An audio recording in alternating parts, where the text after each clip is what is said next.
Selamat datang, sahabat lorong spiritual. Semoga hatimu tenang saat mendengar narasi ini. Bayangkan satu hal, tahun 2026 bukan hanya pergantian angka di kalender, tapi seperti lorong panjang dengan 5 pintu besar di sepanjang jalannya. Di sebagian pitutur yang dikaitkan dengan ramalan Jayabaya, disebutkan bahwa ada jiwa-jiwa tertentu yang akan lebih dulu dipanggil melewati pintu-pintu itu. Bukan karena mereka paling suci, bukan karena mereka paling sakti, tapi karena sejak lahir mereka membawa tanda halus di tubuhnya. Sebelum kita melangkah lebih jauh, coba lihat telapak tanganmu sendiri. Satukan jemari pelan-pelan, lalu perhatikan satu hal kecil. Apakah jari manismu lebih panjang dari jari telunjukmu? Kalau iya, maka narasi malam ini sebaiknya tidak kamu anggap sebagai cerita orang lain. Ada pintu rezeki yang tiba-tiba terbuka. Ada pintu rahasia yang membongkar siapa teman, siapa topeng.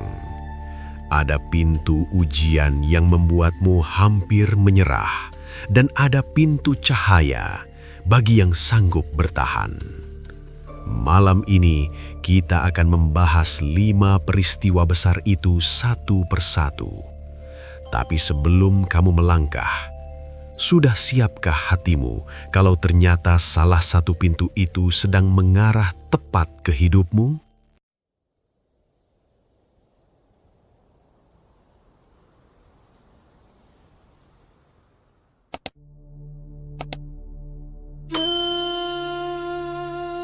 Assalamualaikum warahmatullahi wabarakatuh. Sahabat lorong spiritual, semoga hatimu tenang saat menonton video ini, dimanapun kamu berada sekarang. Terima kasih sudah memilih duduk sebentar di lorong kecil ini, di tengah dunia yang makin hari terasa bising dan melelahkan. Kita bukan tukang meramal nasib pribadi. Kita bukan juga pemburu sensasi yang ingin menakut-nakuti kamu dengan angka tahun dan kata bencana. Lorong spiritual ada untuk satu hal, menemani kamu membaca tanda-tanda zaman dengan kepala yang lebih dingin dan hati yang mau diajak jujur melihat diri sendiri. Malam ini, kita menyentuh lagi satu nama yang sudah berputar ratusan tahun di telinga orang Jawa, Jayabaya. Tapi sebelum kamu terburu-buru berkata, "Wah, ini pasti ramalan, pasti terbukti," ada satu garis penting yang harus kita pegang bersama. Ramalan bukan kitab suci. Ramalan bukan firman Tuhan. Ramalan Jayabaya, pitutur leluhur, wangsit, atau apapun istilahnya, semuanya hanya cermin. Cermin untuk bercermin, bukan perintah untuk mengatur hidupmu. Karena itu, yang akan kita lakukan malam ini bukan menentukan siapa yang pasti akan selamat dan siapa yang pasti celaka di tahun 2026. Yang akan kita lakukan adalah bertanya pelan-pelan. Kalau benar ada masa berat di depan, saya ini sedang berdiri di pihak yang seperti apa? Kalau benar ada 5 peristiwa besar yang menunggu pemilik jari manis lebih panjang, saya siap menghadapinya? Atau justru sedang bermain-main dengan amanah yang saya bawa? Dalam perjalanan episode ini, kita akan bahas pelan-pelan apa yang dimaksud masa gelap 2026 dalam kacamata pitutur yang dikaitkan dengan Jayabaya. Bagaimana sebagian kalangan mengaitkannya dengan pemilik jari manis yang lebih panjang dari telunjuk. Dan yang paling penting, 5 peristiwa besar yang konon akan banyak dirasakan jiwa-jiwa bertanda, bukan sebagai ramalan pasti, tapi sebagai pola ujian dan perubahan yang bisa kita jadikan bahan renungan. Sebelum kita lanjut, kalau kamu merasa punya jari manis lebih panjang atau selama ini sering mengalami keanehan kecil dalam hidup yang membuatmu merasa seolah dijaga sekaligus diuji, simpan dulu satu kalimat ini di hati. Dan nanti setelah menonton sampai akhir, tulis di kolom komentar, "Tahun 2026, saya siap menjaga hati dan langkah." Bukan jimat, bukan mantra, Hanya cara kecil untuk menegaskan niat bahwa kamu tidak hanya datang untuk ditakut-takuti, tapi untuk belajar menata diri. Dan seperti biasa, supaya perjalanan lorong spiritual bisa menjangkau lebih banyak hati yang sedang bingung mencari pegangan, jangan lupa klik like, tekan tombol subscribe, dan bagikan video ini kepada teman atau keluargamu yang mungkin sedang gelisah menyambut tahun 2026. Kalau kamu sudah siap, mari kita melangkah pelan-pelan. Kita akan menoleh sebentar ke belakang. Siapa sebenarnya Jayabaya? Dan dari mana datangnya keyakinan tentang jiwa-jiwa bertanda jari manis lebih panjang yang disebut akan diuji lebih dalam di tahun 2026? Sebelum kita bicara tentang 5 peristiwa besar di tahun 2026, kita perlu menoleh sebentar ke belakang. Nama Jayabaya sudah hidup ratusan tahun di tanah Jawa. Di permukaan, ia dikenal sebagai Raja Kediri yang adil dan dekat dengan rakyat. Tapi di lapisan yang lebih dalam, nama Jayabaya berubah menjadi bahasa simbol untuk menggambarkan zaman-zaman berat yang akan datang. Leluhur kita tidak menulis masa depan dalam bentuk kalender, bukan dalam bentuk grafik ekonomi, bukan dalam bentuk laporan resmi. Mereka menuliskannya dalam bentuk bait-bait pendek, kalimat-kalimat yang penuh tanda, dan pitutur yang terdengar seperti dongeng, tapi menyimpan rasa waspada yang dalam. Dari sinilah muncul istilah seperti Jangka Jayabaya atau Jongko Joyoboyo.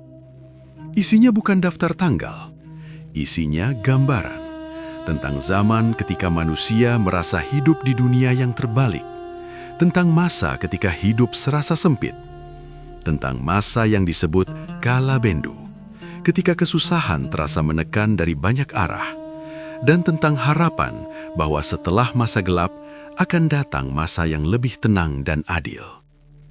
Sebagian bait tertulis di naskah-naskah kuno, sebagian lain hidup di lisan para sesepuh, kiai kampung, dan orang tua di desa-desa Jawa. Berpindah dari mulut ke mulut, ditemani rasa takut, doa, dan harapan banyak generasi. Di tengah semua pitutur itu, ada keyakinan di sebagian kalangan spiritual Jawa, bahwa di zaman berat akan selalu ada jiwa-jiwa tertentu yang diberi kepekaan lebih dan tugas batin lebih besar. Jiwa-jiwa ini tidak selalu lahir dari keluarga terkenal, tidak selalu duduk di kursi kekuasaan. Mereka bisa saja ibu rumah tangga yang diam-diam menanggung banyak beban, seorang pekerja biasa yang sering jadi tempat curhat, seorang anak yang sejak kecil merasa lebih peka dari teman-temannya. Untuk jiwa-jiwa seperti inilah, leluhur memakai tanda kecil di tubuh sebagai pengingat. Salah satunya adalah jari manis yang lebih panjang daripada jari telunjuk. Apakah ini ilmu pasti? Tidak. Apakah semua orang yang jarinya seperti ini pasti spesial? Tidak juga. Tanda ini lebih tepat disebut simbol. Bahasa lembut leluhur untuk berkata, di tubuhmu ada kode, di jiwamu ada titipan. Kalau kamu mau menjaga hati, kamu akan lebih banyak ditolong. Kalau kamu sembrono, efeknya bisa datang lebih cepat dari yang kamu kira. Dan ketika kita mendengar kata 2026, masa gelap, dan jari manis lebih panjang, sebenarnya kita sedang bicara tentang satu hal, bagaimana jiwa-jiwa yang peka akan diuji di tengah zaman yang goyah. Sahabatku, banyak pembaca zaman dan perenung spiritual melihat periode 2025-2026 sebagai masa peralihan. Bukan sekadar pergantian tahun biasa, tapi masa ketika kenyamanan palsu mulai terkoyak, kepura-puraan sulit dipertahankan, dan banyak hal yang selama ini disembunyikan pelan-pelan tersingkap satu persatu. Masa gelap di sini bukan berarti semua orang akan hancur, bukan berarti dunia tiba-tiba padam total. Lebih tepatnya, masa gelap adalah masa ketika banyak hati merasa lelah, masa ketika berita buruk datang bertubi-tubi, Masa ketika manusia dipaksa memilih, ikut tenggelam dalam arus, atau berpegang lebih kuat kepada Allah. Bagi banyak orang, masa gelap 2026 mungkin terasa seperti tekanan ekonomi, ketidakpastian pekerjaan, hubungan keluarga yang tegang, dan kelelahan mental yang sulit dijelaskan. Tapi bagi pemilik jari manis lebih panjang, masa ini sering digambarkan sebagai ruang ujian khusus. Kenapa? Karena jiwa-jiwa yang peka lebih cepat menangkap suasana, lebih mudah menyerap kesedihan orang, lebih sering mendapat firasat dan mimpi yang membuatnya berpikir panjang. Di satu sisi, ini karunia. Di sisi lain, ini bisa menjadi beban kalau tidak dijaga dengan benar. Di masa seperti ini, leluhur seolah berbisik, tahun 2026 akan menguji apakah kepekaanmu dipakai untuk kebaikan atau untuk menyeratmu ke arah gelap.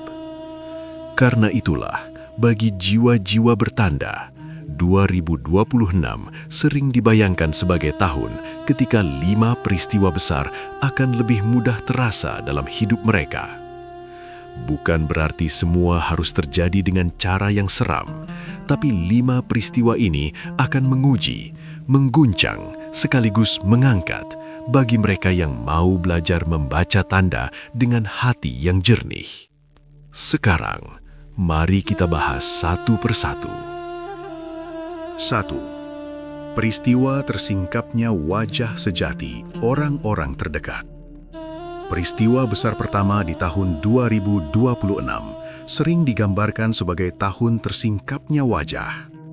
Bagi pemilik jari manis lebih panjang, tahun ini bisa menjadi masa ketika teman yang kelihatannya tulus ternyata menyimpan niat lain. Orang yang selama ini terasa menjauh justru datang sebagai penolong di saat genting. Beberapa hubungan lama retak bukan karena kebetulan, tetapi karena Allah sedang membersihkan lingkarmu. Kamu mungkin akan mengalami obrolan yang tiba-tiba membuatmu sadar siapa yang benar-benar mendukungmu dan siapa yang hanya memanfaatkanmu. Situasi sulit yang membuka karakter asli seseorang. Apakah ia ikut menekanmu atau diam-diam membantumu berdiri? Di sini, leluhur mengingatkan, jangan hanya sedih ketika orang pergi. Kadang, keluarnya mereka adalah bentuk perlindungan halus dari sesuatu yang tidak kamu lihat. Peristiwa ini bisa terasa sangat menyakitkan, tapi bagi jiwa yang peka, inilah tanda awal pemurnian lingkar. Supaya di masa gelap, kamu tidak dikelilingi wajah yang salah. 2. Peristiwa besar kedua adalah guncangan arah hidup. Tidak semua orang akan mengalami ini dengan cara dramatis, tapi bagi banyak pemilik jari manis lebih panjang, 2026 bisa terasa seperti pekerjaan lama yang mendadak tidak lagi cocok, usaha lama yang stagnan, atau rasa kosong ketika mengerjakan sesuatu yang dulu kamu yakini sebagai jalan hidupmu. Di saat yang sama, akan muncul celah-celah baru, peluang kerja yang sebelumnya tidak kamu lirik, ide usaha yang datang dari obrolan sederhana, atau dorongan kuat untuk belajar sesuatu yang kelihatannya kecil, tapi entah kenapa membuat hatimu hidup kembali. Ini adalah peristiwa besar kedua. Allah menggesermu pelan-pelan dari tempat yang tidak lagi sehat, menuju arah yang lebih selaras dengan jiwamu. Guncangan ini bisa hadir sebagai kehilangan, penolakan, kegagalan yang membuatmu terduduk. Tapi di balik itu, ada pesan halus. Kalau pintu lama tertutup rapat, mungkin karena kamu sudah terlalu besar untuk tinggal di sana. Tugasmu di sini, jangan panik berlebihan, jangan buru-buru menghalalkan segala cara, dan jangan kehilangan kejujuran hanya karena takut tertinggal. 3. Peristiwa meningkatnya intuisi dan tanda-tanda batin. Peristiwa besar ketiga banyak diceritakan dalam bentuk intuisi yang menguat. Di tahun 2026, pemilik jari manis lebih panjang bisa jadi akan merasakan firasat yang lebih sering terbukti, mimpi-mimpi yang terasa berisi, merinding tanpa alasan ketika mendengar doa atau ayat tertentu, atau rasa tidak enak yang sangat jelas sebelum mengambil keputusan penting. Bagi orang lain, ini mungkin hanya dianggap perasaan. Bagi jiwa yang peka, ini adalah salah satu bentuk penjagaan.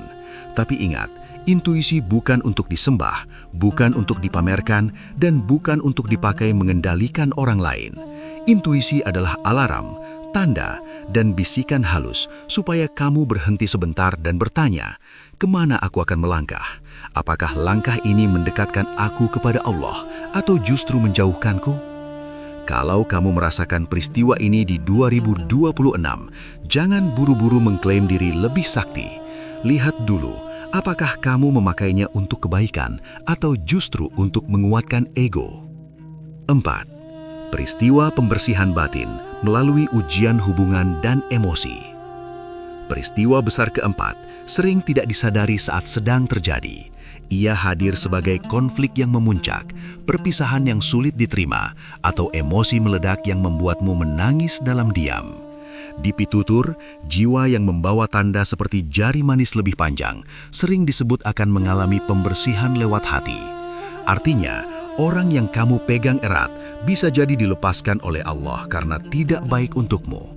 Situasi yang selama ini kamu tahan demi menjaga nama, akhirnya pecah supaya kebenaran muncul ke permukaan. Luka lama yang kamu pendam muncul lagi ke permukaan supaya tidak membusuk di dalam. Masa ini terasa amat menyakitkan. Kamu mungkin bertanya, kenapa aku yang selalu berusaha baik malah harus mengalami ini? Justru disinilah peristiwanya. Allah sedang mengeluarkan racun-racun halus dari hatimu, supaya kamu bisa melangkah ke depan tanpa membawa beban yang salah. Kalau kamu sedang mengalami, sulit memaafkan, sulit melepaskan, sulit menerima kenyataan, maka 2026 bisa menjadi tahun ketika kamu belajar bahwa melepaskan bukan berarti kalah, tapi bagian dari dijaga. 5. Peristiwa pemantapan hubunganmu dengan Allah. Di tengah guncangan, di tengah sedikit demi sedikit diguncangkan dari banyak sisi, jiwa pemilik jari manis lebih panjang akan dihadapkan pada satu pertanyaan besar. Pegangan utamaku sebenarnya siapa? Di tahun 2026, kamu mungkin akan mengalami saat-saat di mana manusia tidak ada yang bisa menolong, rencana yang sudah diatur matang runtuh seketika, atau posisi di mana kamu terpaksa menunduk dan berkata, kalau bukan karena pertolongan Allah, aku tidak tahu akan jadi apa. Inilah peristiwa pemantapan hubungan. Jika kamu menjawabnya dengan memperbaiki sholatmu, memperbanyak istighfar, mulai rajin bersedekah meski kecil, dan membiasakan doa-doa pendek yang menenangkan, maka masa gelap 2026 akan berubah menjadi tahun penguatan iman, bukan tahun kehancuran. Tetapi kalau kamu menjawabnya dengan marah pada takdir, menjauhi ibadah, mencari jalan pintas yang gelap, dan menyalahkan semua orang kecuali dirimu sendiri, maka masa gelap itu bisa terasa seperti kurungan panjang yang sulit keluar. Sahabatku, di titik ini mungkin ada beberapa pertanyaan yang berputar di kepalamu. Kalau jari manis saya lebih panjang, apakah 5 peristiwa ini pasti terjadi? Tidak ada yang pasti, karena masa depan sepenuhnya milik Allah. 5 peristiwa ini lebih tepat disebut pola yang sering dialami oleh jiwa-jiwa yang peka ketika memasuki masa berat. Bisa semua kamu alami, bisa hanya sebagian, bisa juga hadir dalam bentuk yang berbeda, tapi dengan rasa yang mirip. Kalau jari saya biasa saja, apakah video ini bukan untuk saya? Bukan begitu. Setiap jiwa punya cara masing-masing untuk dipanggil dan diuji. Tanda di jari hanyalah satu simbol kecil dalam tradisi Jawa. Yang membuatmu mulia bukan bentuk tanganmu, tetapi kejujuranmu, ketakwaanmu, dan kebaikanmu yang tidak dilihat siapa-siapa. Kalau saya merasa sudah masuk masa gelap, apakah berarti sudah terlambat? Selama kamu masih bisa menarik nafas, tidak ada kata terlambat. Justru kesadaran bahwa aku sedang berjalan di masa gelap bisa menjadi tanda bahwa Allah masih menyentuh hatimu. Pertanyaannya sekarang bukan lagi apa yang akan terjadi di 2026. Pertanyaannya bergeser menjadi Siapa yang sedang aku jadikan pegangan saat semuanya terasa goyah? Sahabat lorong spiritual, malam ini kita sudah berjalan cukup jauh. Kita mulai dari satu tanda kecil di tubuh, jari manis yang lebih panjang dari telunjuk. Kita melihat bagaimana dalam pitutur yang dikaitkan dengan ramalan Jayabaya, tanda ini disebut sebagai kode halus bahwa pemiliknya membawa kepekaan dan amanah batin yang lebih besar. Kita membahas tentang masa gelap 2026 bukan sebagai vonis, tapi sebagai gambaran tahun yang penuh ujian. Ujian hubungan, ujian rizki, ujian batin, ujian arah hidup, dan ujian iman. Kita juga sudah membicarakan 5 peristiwa besar yang mungkin kamu alami. Tersingkapnya wajah sejati orang-orang terdekat, guncangan arah hidup dan rizki, menguatnya intuisi dan tanda-tanda batin, pembersihan hati lewat ujian emosi dan hubungan, pemantapan hubunganmu dengan Allah. Pada akhirnya, semua pitutur ini kembali ke satu hal, bukan soal bentuk jari, bukan soal seberapa spesial dirimu, tapi soal bagaimana kamu menjaga hati dan kepada siapa kamu bersandar di tengah zaman yang berat. Kalau benar jari manismu lebih panjang, anggap itu bukan mahkota, tetapi amanah. Amanah untuk lebih hati-hati berbicara, lebih lembut kepada manusia, lebih jujur dalam mencari rizki, dan lebih tunduk kepada Allah di tengah dunia yang semakin tidak pasti. Kalau jarimu biasa saja, bukan berarti kamu tidak punya peran.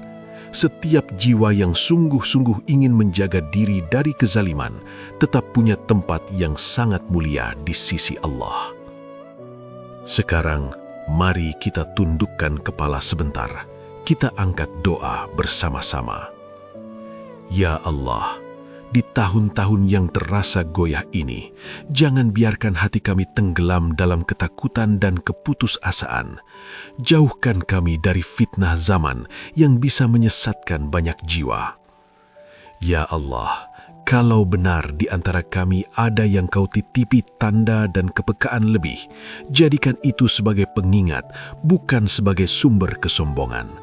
Lembutkan hati kami, kuatkan langkah kami, agar kami tidak menyakiti dengan lisan, tidak memanfaatkan kepekaan untuk kejahatan, dan tidak bergantung kepada selain-Mu.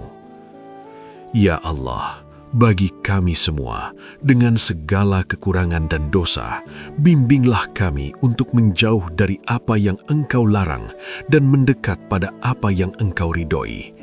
Jadikan tahun 2026 bukan tahun kehancuran bagi kami, tetapi tahun kesadaran, tahun taubat, dan tahun di mana kami lebih serius menjaga hati, lisan, dan langkah kami.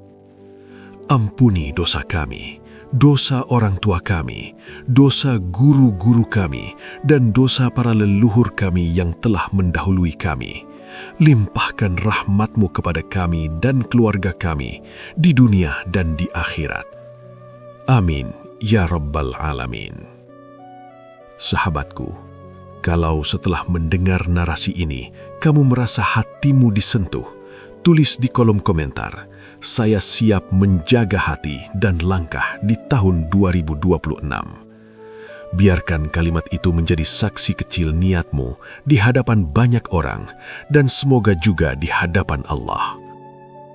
Jangan lupa untuk like video ini, bagikan kepada teman atau keluarga yang mungkin sedang bingung mencari pegangan di zaman yang membingungkan, dan subscribe channel Lorong Spiritual agar kamu tidak tertinggal perjalanan kita berikutnya di lorong-lorong makna yang lain. Sampai jumpa di episode selanjutnya. Semoga hati kita selalu dijaga dalam damai. Wassalamualaikum warahmatullahi wabarakatuh.